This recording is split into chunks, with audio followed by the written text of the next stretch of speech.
Hello everyone, welcome back to my channel. आज हम बात करेंगे one of the most important topic diabetes mellitus के बारे में। आज मैं आपको कुछ बड़े क्रिटिकल क्वेश्चंस के थ्रू डायबिटी के कुछ इंपॉर्टेंट कंसेप्ट समझाऊंगा। मेरा ऐसा मानना है मोस्ट ऑफ द बच्चों को टॉपिक तो बहुत अच्छे से आता है, पर क्वेश्चन आंसर उनके फिर भी सही नहीं होते, क्योंकि क्वेश्चन को सोल्व करना एक आर्ट है और ये कैसे बिल्डअप होती है क्रिटिकल थिंकिंग से। तो आज मैं आपको क्रिटिकल थिंकिंग भी बताऊंगा कैसे बिल्डअप होती है और आपको डायबिटी के कुछ इंपॉर्टेंट कंसेप्ट भी बताऊंगा। So let's start from our first question, that is a client 46-year-old was admitted to hospital after reporting increased thirst, increased hunger and increased urination for last 7 days. On admission, the client blood glucose level was significantly elevated and the client was treated for diabetic ketoacidosis. After being stabilized, the client was discharged to home with a diagnosis of new onset diabetes mellitus. The home health nurse is visiting the client and is providing teaching on self-management and measures to prevent hospitalization. The client tells the home care nurse about the often feeling hungry, irritable, shaky, and weak and having headache. Based on the client reported symptoms, which 5 measures would the home care nurse plan to teach this client to implement when these symptoms occur? अब जब भी आपके पास question आए, आप मेरी बात को समझना। एग्जामिनर की वन ऑफ द ट्रिक होती है आपको इतना ज़्यादा डेटा देना सो दैट आप पढ़ते पढ़ते ही कंफ्यूज हो जाओ, फेड अप हो जाओ और आप क्वेश्चन को अच्छे से समझ ही ना पाओ। The number one art is to understand the question and कभी भी एक बार पढ़कर जल्दी जल्दी आंसर पर नहीं जाना, चांसेस हो सकता है कि आप गलत हो जाओ। अब आपने जैसे ही क्वेश्चन पढ़ा, let's highlight the most important words in the question, फिर हम देखेंगे असल में क्वेश्चन है क्या। क्लाइंट आया था हॉस्पिटल में, कौन कौन से सिम्टम थे जी? Increase thirst, increase hunger and increase urination. कितने दिनों से?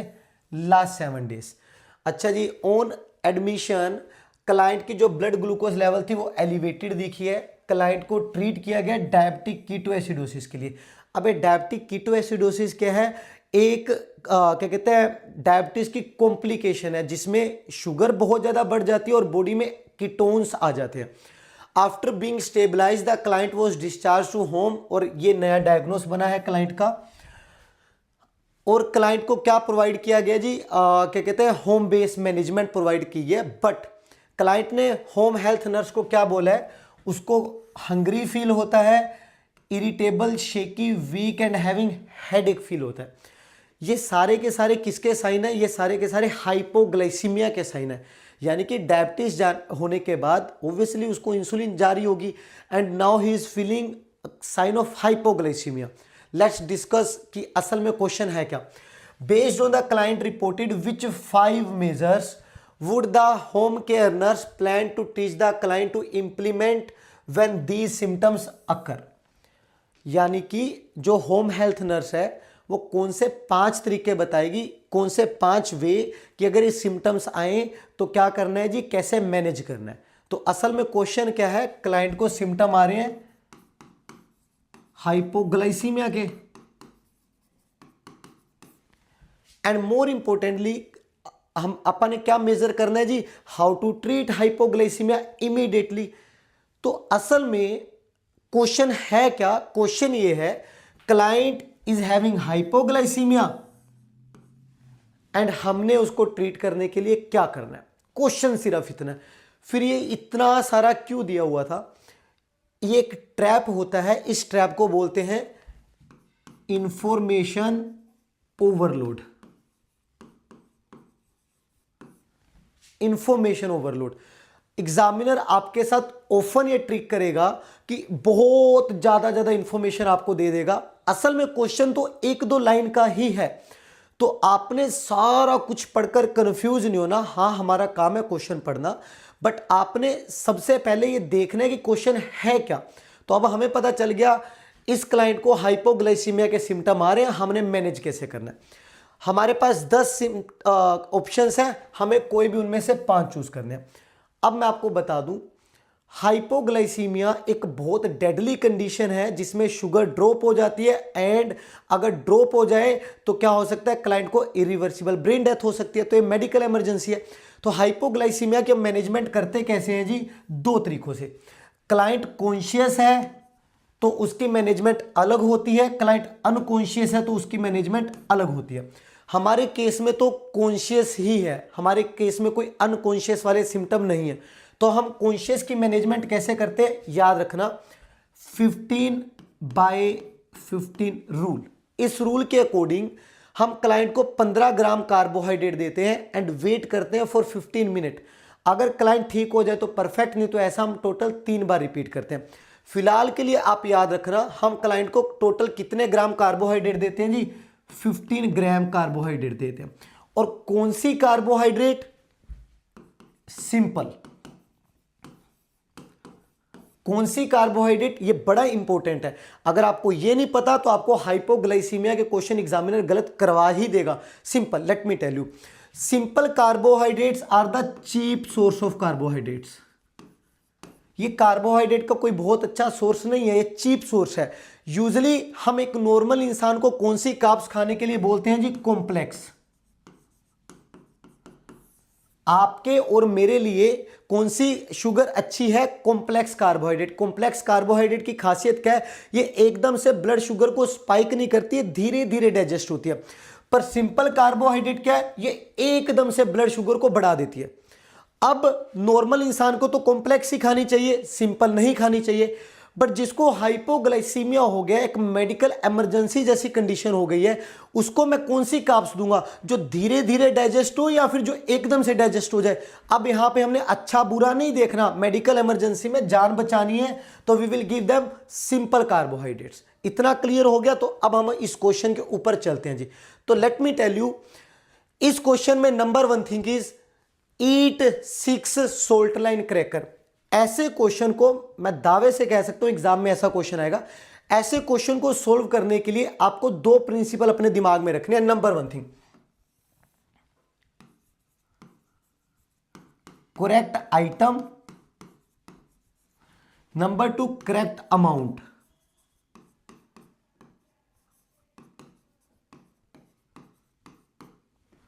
आपको करेक्ट आइटम भी पता होनी चाहिए। ये नहीं कि हम कोई और कार्ब्स दे रहे हैं, प्रोटीन दे रहे हैं, फैट दे रहे हैं, उसका कोई मतलब नहीं। तो आइटम सिंपल कार्बोहाइड्रेट वाली होनी चाहिए। एंड करेक्ट अमाउंट कितना, इट शुड बी 15 ग्राम, ना तो ज्यादा ना तो कम, 15 ग्राम। कितना होना चाहिए जी, करेक्ट अमाउंट में 15 ग्राम होना चाहिए जी। ठीक है जी। तो 1 बाय 1 मैं डिस्कस करता हूं, मैं आपको बताऊंगा भी। नंबर 1, ईट 6 सोल्ट लाइन क्रैकर्स। इस वर्ड का एग्जामिनर बहुत यूज करता है एनक्लेक्स में, crackers. Cracker contain carbohydrate. Cracker में शुगर तो होती है, कार्बोहाइड्रेट तो होती है। पर अब क्रैकर भी 2 तरह के होते हैं। एक क्रैकर होते हैं whole grain, whole grain cracker. ये होल ग्रेन में तो होती है कॉम्प्लेक्स शुगर। पर एक क्रैकर होते हैं salt line and Graham. Salt line में क्या होता है, थोड़ा नमक होता है, और ग्राहम में क्या होता है, मीठे वाले होते हैं जी। अब ये बात तो पक्की है कि सोल्ट लाइन क्रैकर्स में क्या होती है जी, सिंपल कार्बोहाइड्रेट होती है। तो सोल्ट लाइन क्रैकर आइटम तो हमारी ठीक है, पर 6 सोल्ट लाइन क्रैकर, अब ये भी तो पता हो कि अमाउंट ठीक है कि नहीं है। ये एग्जामिनर बहुत क्रिटिकल क्वेश्चन आपको पूछेगा। Let me tell you, 1 salt line cracker contain almost 2.5 gram carbohydrate. तो 6 में कितना होता है जी, अगर आप 2.5 से मल्टीप्लाई करोगे दैट विल बी अराउंड 15 ग्राम। तो क्या सोल्ट लाइन क्रैकर आइटम सही है, बिल्कुल सही है। क्या अमाउंट भी सही है, बिल्कुल सही है। तो अभी तक के लिए हमारा क्या कहते हैं जी, नंबर 1 हमारा एक आंसर हो गया। आइटम भी सही है, अमाउंट भी सही है। हमने 2 चीजें चेक करनी है। नंबर 2, ईट 3 ग्राम क्रैकर्स। मैंने बोला था ये मीठे वाले क्रैकर्स होते हैं। तो ये क्या सिंपल कार्बोहाइड्रेट होती है, सिंपल शुगर होती है? Answer is yes. Number 2, item तो सही है, अमाउंट सही है कि नहीं, क्योंकि ये मीठे वाले होते हैं। तो 1 ग्राम क्रैकर के अंदर ऑलमोस्ट 5 ग्राम शुगर होती है। तो अगर 3 देंगे तो इज इक्वल टू ये भी बन गया 15 ग्राम। तो ये आइटम भी सही है, अमाउंट भी सही है। Number 3, drink 120 ml of fruit juice. Number 1 question, क्या हम फ्रूट जूस देते हैं उस समय पे 100% देते हैं जी। तो फ्रूट जूस आइटम तो सही है, क्या अमाउंट सही है? याद रखना फ्रूट जूस का हम आधा गिलास देते हैं। 120 ml इज हाफ गिलास। ये कितना हो गया जी हमारा? हाफ गिलास हो गया। या फिर एग्जामिनर वर्ड यूज क्या करेगा 120 ml के लिए?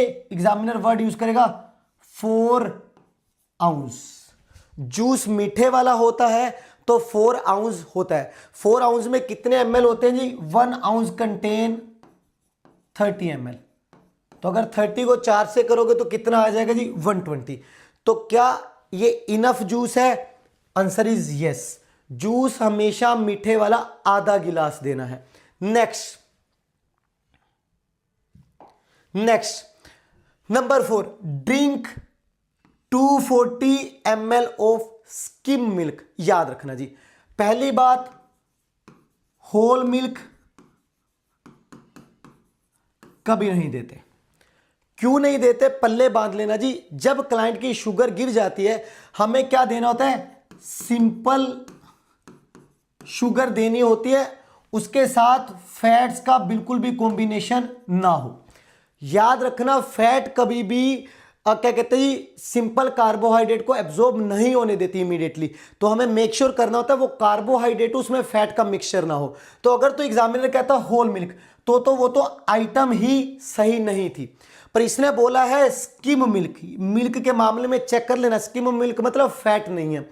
तो आइटम तो हमारी है बिल्कुल ठीक, पर क्या अमाउंट ठीक है? Answer is yes. मिल्क के मामले में हमें कितना देना है जी?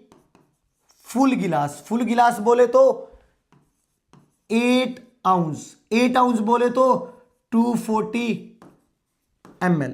तो ये आइटम भी सही है, ये अमाउंट भी क्या है जी? सही है जी। Let me tell you, juice कितना? आधा गिलास। कितना? 120 ml। अगर ओंस में बात करूं तो 4 आउंस। अच्छा, मिल्क कितना? मिल्क भी स्किम मिल्क, होल मिल्क नहीं। कितना? फुल गिलास। कितना बनता है? 8 आउंस बनता है जी। इन दो चीजों को याद रखना जी। आगे चलते हैं हम लोग। नंबर 5, अभी तक 1 आंसर है, 2 आंसर है, 3 आंसर है, 4 आंसर है, अभी तक ये 4 आंसर है। Number 5, consume 6 to 10 hard candies. क्या कैंडीज के अंदर सिंपल शुगर होती है? यस, होती है। तो ये आइटम तो बिल्कुल सही है। क्या अमाउंट सही है? मैं आपको बताता हूं। 1 candy contain almost 2 to 2.5 gram carbohydrate. तो क्या 6 to 10 hard candies are enough? Answer is yes. Anywhere from 4 to 6 candy, 4 to anywhere from 4 to 10 candies are good to go. 4 से 10 candies are good to go. तो ये भी ठीक है। हमारे 5 question option उसने बोले थे, हमने 5 चूज कर लिया, पहले 5 ही आंसर निकले। पर मैं अभी भी आगे पढ़ना चाहूंगा, देखना चाहूंगा कहीं मेरे से कोई मिस्टेक तो नहीं होगी, ओवर कॉन्फिडेंस में नहीं आना। Number 6, consume a 4 table spoon of Honey. Okay, Honey के अंदर क्या सिंपल कार्बोहाइड्रेट होती है? यस। तो ये आइटम तो सही है, हम देते हैं हनी, पर 4 टेबल स्पून ये अमाउंट क्या है? गलत है। Let me tell you, 1 tablespoon of honey contain 15 gram of carbohydrate, और 4 में तो कितना हो जाएगा जी? 60 ग्राम हो जाएगा जी। तो लेट मी टेल यू, कितनी हनी देते हैं, शहद देते हैं अगर शुगर कम हो जाए, पर सिर्फ 1 टेबल स्पून देते हैं, 4 नहीं देते हैं। तो ये आइटम तो सही थी पर अमाउंट सही नहीं था। आपको दोनों चीजें चेक करनी है। Next, number 7, give drink 120 ml of diet soft drink. अब ड्रिंक है 120 ml है। क्या हम कोल्ड ड्रिंक, कोक, पेप्सी देते हैं? यस, पर डाइट नहीं देते। कौन से वाली नहीं देते? डाइट नहीं देते। एनक्लेक्स बोलता है डाइट शुगर के अंदर क्या होता है, इसके अंदर डाइट ड्रिंक के अंदर ग्लूकोज नहीं होता, आर्टिफिशियल स्वीटनर्स होते हैं। ये ग्लूकोज के लेवल को रेज नहीं करेंगे। मैं वापस से बता दूं, क्या 120 ml हम जर्नल कोक पेप्सी दे सकते हैं? Yes, same as fruit juice की तरह हम दे सकते हैं। पर यहां पर इसने बोल दिया डाइट सॉफ्ट ड्रिंक, तो डाइट सॉफ्ट ड्रिंक में शुगर नहीं होती, स्वीटनर्स होते हैं। इन्होंने ग्लूकोज का लेवल नहीं बढ़ाना इमीडिएटली, तो ये भी एक अच्छी चॉइस नहीं है। Next number 8, 1 tablespoon peanut butter. Peanut butter के अंदर फैट्स होते हैं एंड फैट ग्लूकोज की एब्जॉर्प्शन इमीडिएटली नहीं होने देंगे, तो ये इमीडिएट बेसिस पर आइटम ही सही नहीं है जी। Number 9, administer insulin based on sliding scale. अच्छी बात है, पर हमारे तो क्लाइंट को पहले ही हाइपोग्लाइसीमिया के सिम्टम्स आ रहे हैं, तो राइट नाउ ये जो इंसुलिन है अभी के लिए फिलहाल के लिए हमारी डिमांड तो नहीं है, हमारा आंसर तो नहीं है। Last, bowl of brown rice with curry. Let me tell you, brown rice के अंदर कार्ब्स तो होते हैं, पर कौन से वाले होते हैं? कॉम्प्लेक्स कार्बोहाइड्रेट आपके और मेरे लिए तो अच्छे हैं, पर जिसकी शुगर ड्रॉप हो रही है उसको कॉम्प्लेक्स कार्बोहाइड्रेट आप नहीं देते हो। तो in spite this option might look good, but right now ये आंसर नहीं है। तो हमारे कौन कौन से आंसर है? 1 2 3 4 5 आर आंसर्स, बाकी कोई भी आंसर नहीं है।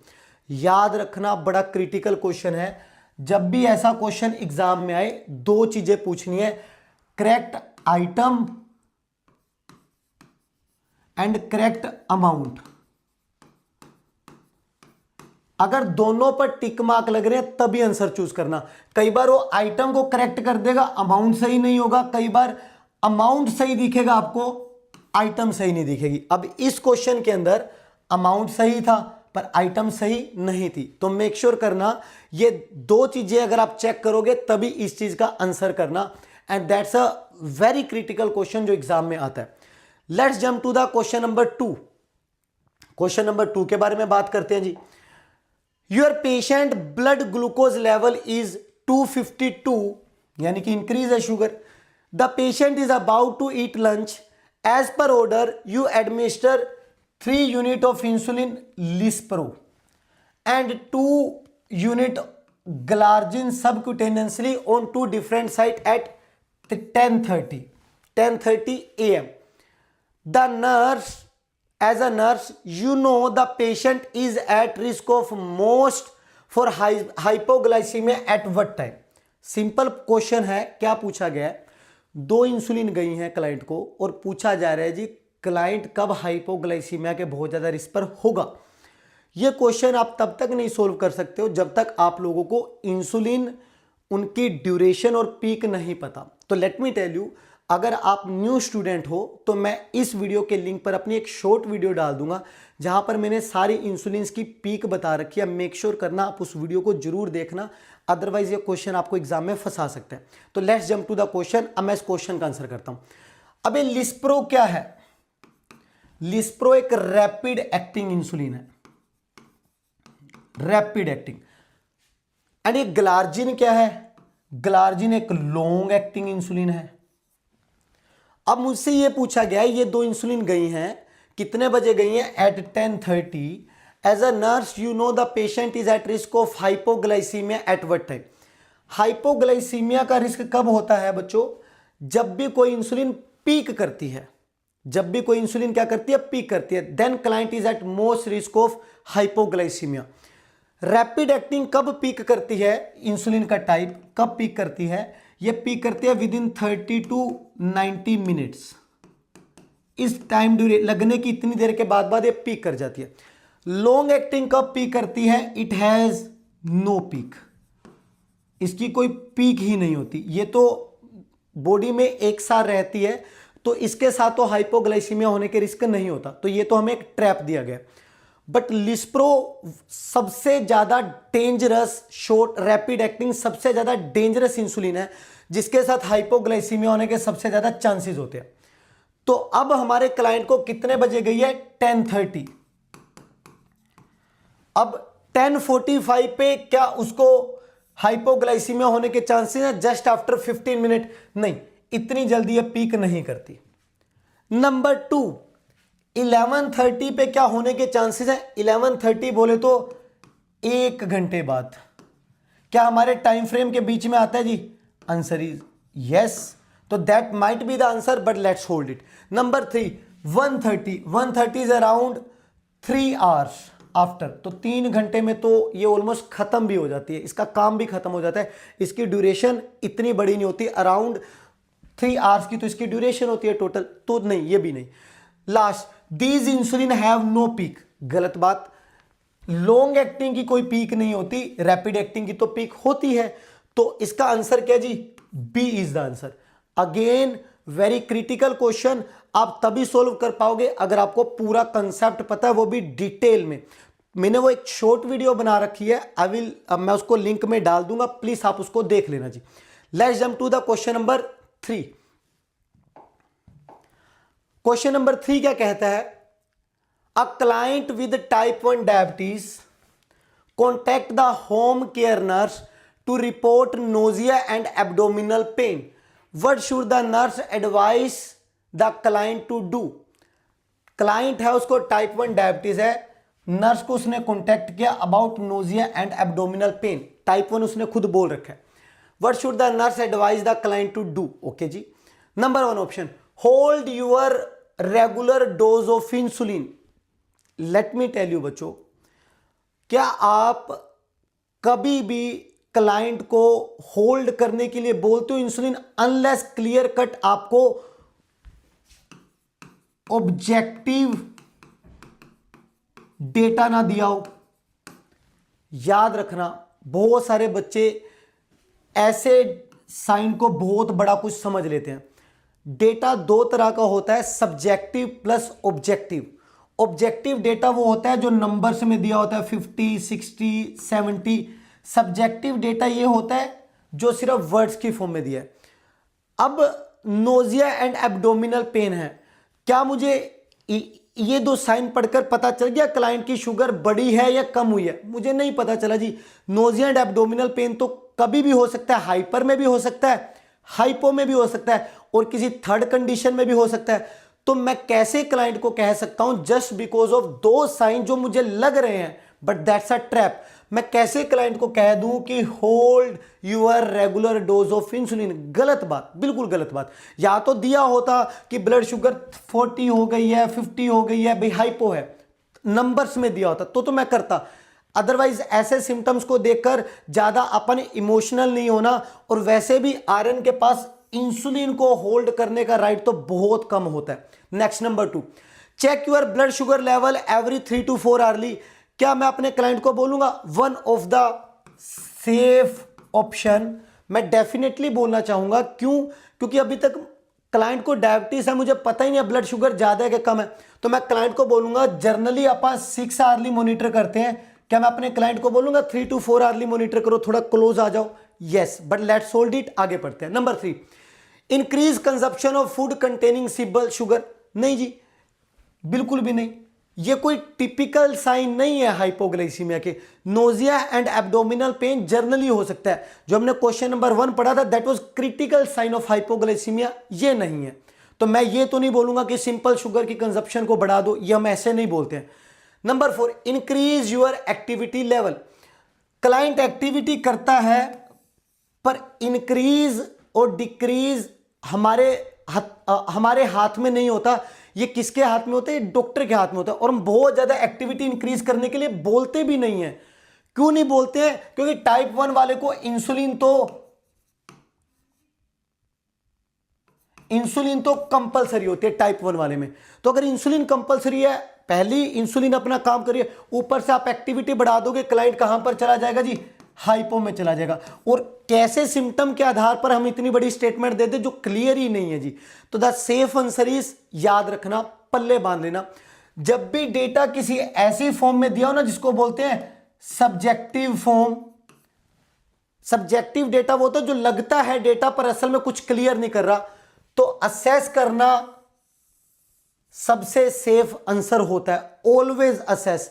यहां से मुझे पता चलेगा ब्लड शुगर 250 है या फिर सिर्फ 50 है, तो मैं उसी के अकॉर्डिंग तो एक्शन लूंगा। तो क्या कहते हैं जी, आंसर इज नंबर 2 आंसर है, बाकी कोई भी आंसर नहीं है जी। लास्ट क्वेश्चन, ये क्वेश्चन मैं नहीं सोल्व करूंगा, ये क्वेश्चन आपके लिए होमवर्क है। आप मुझे बताना पूरा क्वेश्चन पढ़कर इसका असल में आंसर क्या है। आप मुझे कमेंट बॉक्स में बताना, फिर मैं आपको पूरे डिटेल रेशनले में इसका आंसर जरूर सेंड करूंगा। होप मैं आपको एक शॉर्ट वीडियो के थ्रू एक डायबिटिक जैसा क्रिटिकल टॉपिक समझा पाया हूंगा, प्लस मैंने आपको थोड़ी क्रिटिकल थिंकिंग भी बताई होगी कि क्वेश्चन को सोल्व करने के लिए कौन कौन सी क्रिटिकल थिंकिंग चाहिए। क्योंकि टॉपिक पता होना प्लस क्वेश्चन सोल्व करना अपने आप में दो अलग अलग आर्ट है। बड़े सारे बच्चे सिलेबस के पीछे दौड़ते रहते हैं, अगर आपको क्वेश्चन नहीं सोल्व करने आएंगे तो आपको कुछ भी नहीं आएगा। तो मेक श्योर करना डियर स्टूडेंट्स, क्वेश्चंस के ऊपर इक्वली टाइम स्पेंड करना। और अगर आपको मेरी ये वीडियो पसंद आती है, काइंडली शेयर विद दोस्त who are preparing for NCLEX. मैं आपके लिए ऐसी वीडियोस लाता रहूं।